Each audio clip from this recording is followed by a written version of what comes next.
بسم اللہ الرحمن الرحیم۔ گورنمنٹ پرائمری اسکول ڈھامکے، یہ میرا اسکول ہے جہاں سے میں نے پرائمری کیا، اور یہ اسکول پہلے ایک گردوارے میں تھا، اور یہ اس کا قیام جو تھا یہ 1920 میں تھا، چونکہ یہ سکھوں کا گاؤں ہے ڈھامکے جو تھا پہلے، اور جب پاکستان بنا تو پھر یہاں پہ جو ہجرت کر کے مسلمان آئے تھے ان کی تعداد زیادہ ہوئی۔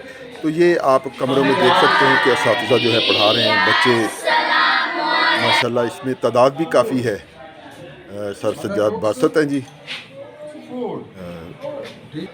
آگے یہ ان کا جماعت ہے، وہ بچوں کو تدریس کر رہے ہیں، اور یہ برآمدہ ہے، ہر لحاظ سے صاف ستھرا اسکول، بہت ہی محنتی استاد سر نثار صاحب، ان کا کام ہمیشہ قابل فخر، اور یہ اسکول میں لکھائی ہے جو مجھ ناچیز کی ہے، تو علم حاصل کرنا ہر مسلمان مرد عورت پر فرض ہے۔ تو یہاں پہ بھی سر موجود ہیں، بچوں کو ماشاءاللہ کام کروا رہے ہیں، لکھا رہے ہیں، اور یہ آفس ہے اسکول کا، ماشاءاللہ چھوٹا سا ہے لیکن بڑا پیارا سا ہے۔ تو یہاں پہ شجرکاری کی ہوئی ہے، تو یہ اسکول کے مختلف جو ہیں یہ مناظر آپ دیکھ سکتے ہیں۔ تو بہت ہی پیارا یہ اسکول ہے میرا جہاں سے میں پڑھا ہوں۔ بہت سارے لوگ، یہ برگد کا درخت آخری نشانی ہے، چونکہ یہ عمارت بسیدہ ہو گئی تھی اور اس لیے گرا کر پھر یہ نئی عمارت بنی ہے۔ تو پاکستان